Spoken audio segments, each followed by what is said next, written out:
Kung may isang lugar sa mundo na lagi mong naiisip, kapag naririnig mo ang salitang malamig, kapag naiisip mo ang mga tao na naka-coat, may hawak na kape, naglalakad sa mga cobblestone streets, na may background music na parang nasa pelikula ka, iyon ay Europe.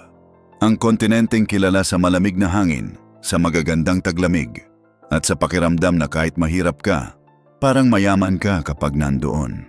Pero ngayon, ang Europe na yon, ang Europe ng ating imahinasyon, ay literal na nagluluto.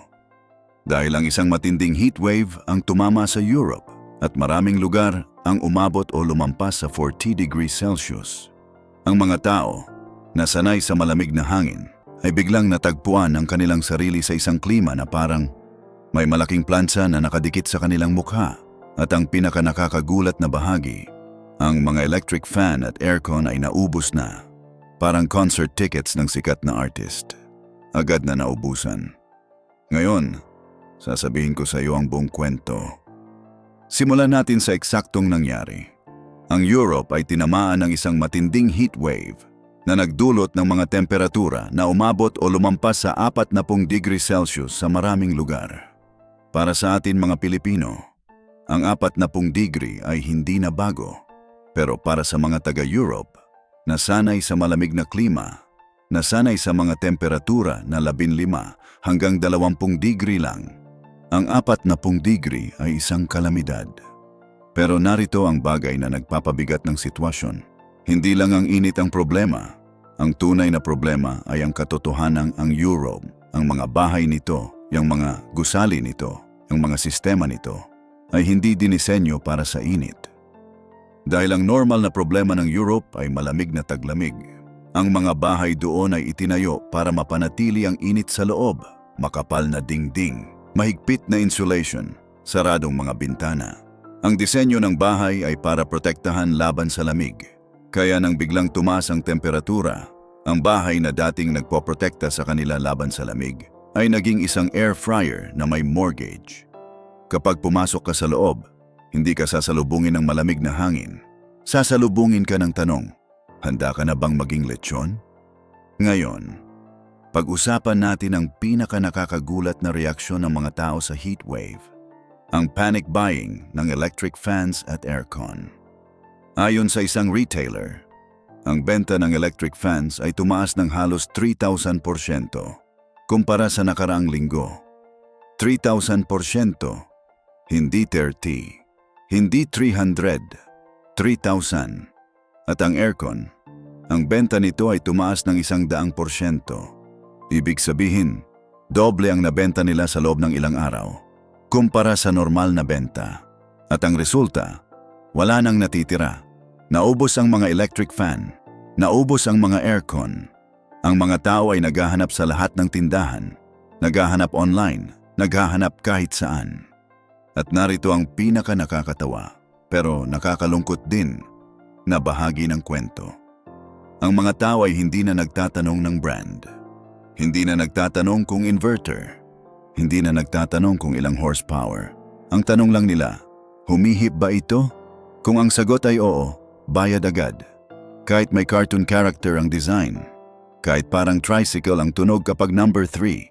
Kahit paikot lang sa kaliwa ang paghihip, basta may hangin, parte na ng pamilya. Ngayon, pag-usapan natin ang isang bagay na hindi karaniwan sa Europe, ang kakulangan ng aircon sa mga bahay. Sa France, Spain, United Kingdom at Germany, maraming tao ang hindi sanay na may permanenteng aircon sa bahay. Hindi ito katulad ng Pilipinas, kung saan ang aircon ay halos isang pangunahing pangangailangan. Sa Europe, ang aircon ay isang luho, hindi isang pangunahing pangangailangan. Pero, nang dumating ang heatwave, biglang naging emergency ang aircon. At dahil hindi sila sanay na may aircon, at dahil hindi sila sanay na mag-install ng aircon, ang proseso ng pagbili at pag-install ay naging mas komplikado pa. Kaya ang mga tao ay nagpanik, nagmadali, naghahanap ng kahit anong makakatulong sa kanila. At ang resulta ay isang eksena na hindi mo inaasahang makikita sa Europe.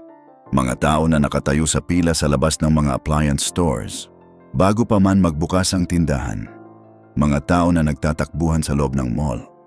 para makuha ang huling electric fan sa istante. Mga tao na nagbibigay ng mas mataas na presyo para lang makakuha ng isang electric fan na may stock pa. Parang Black Friday sale.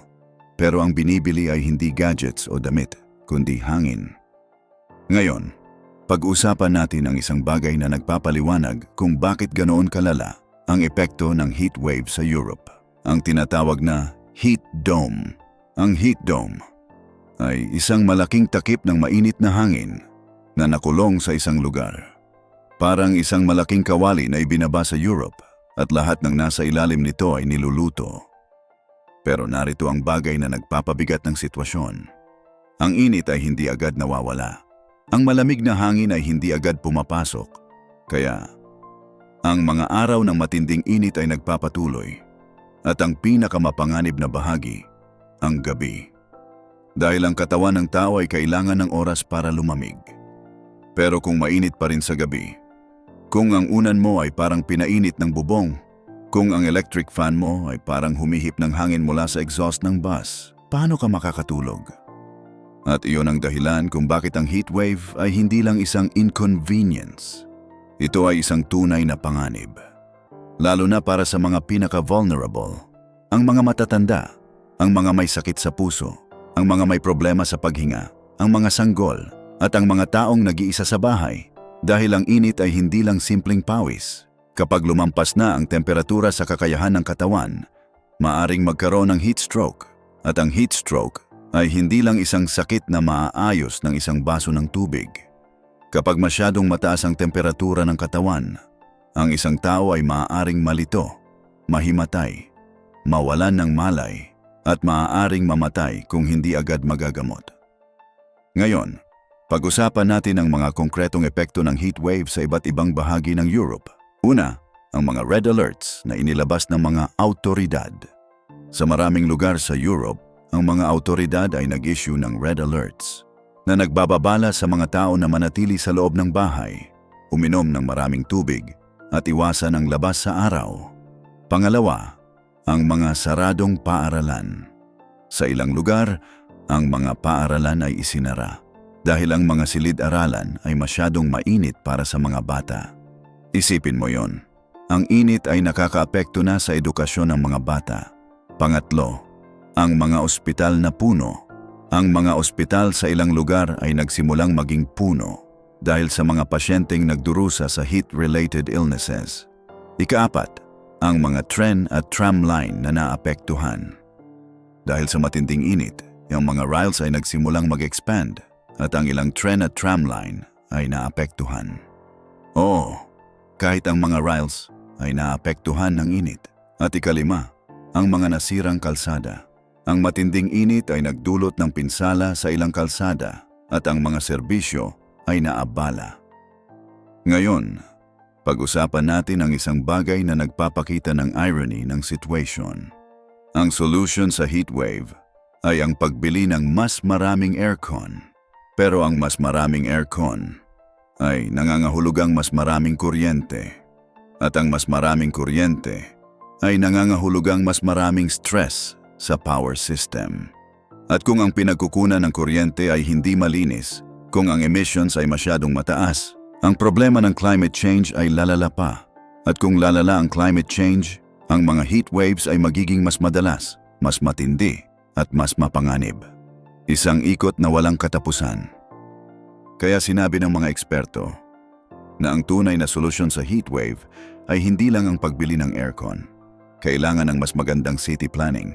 Kailangan ng mas maraming puno at berdeng espasyo. Kailangan ng mas malamig na pampublikong lugar.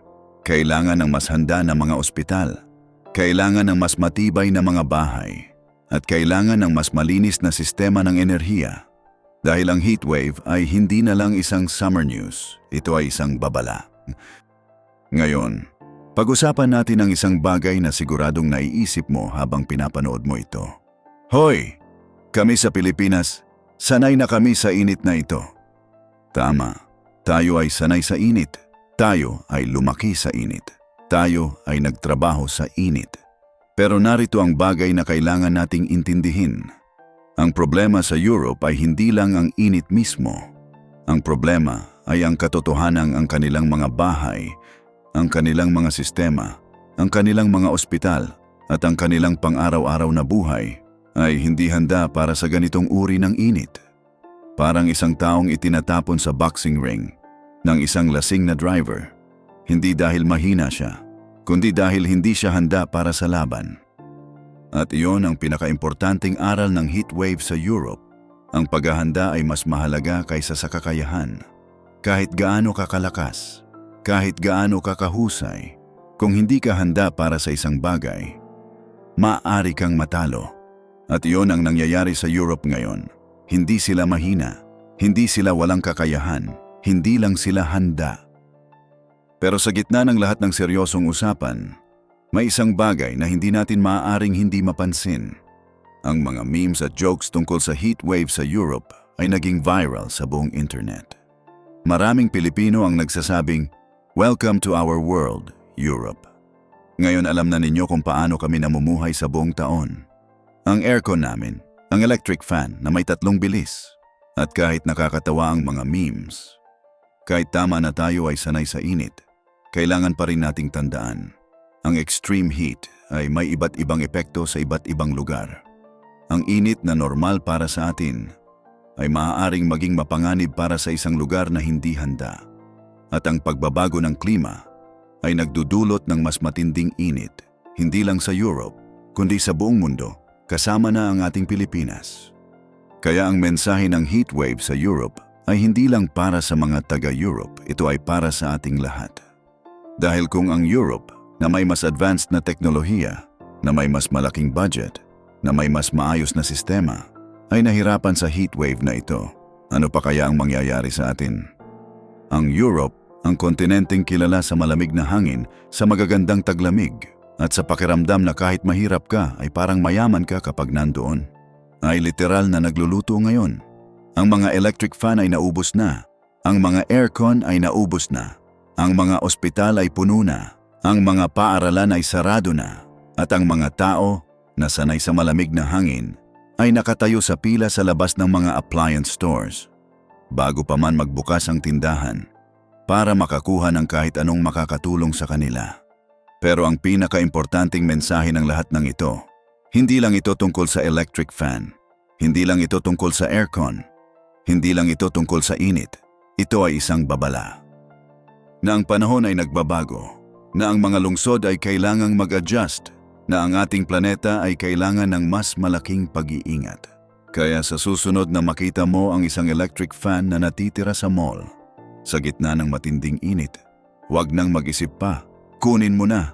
Baka mamaya, ikaw na ang susunod na nakatayo sa pila, pawis na pawis, at nagsasabing, "Boss, kahit display model na lang, kahit hindi may remote, kahit paikot lang sa kaliwa, basta may hangin."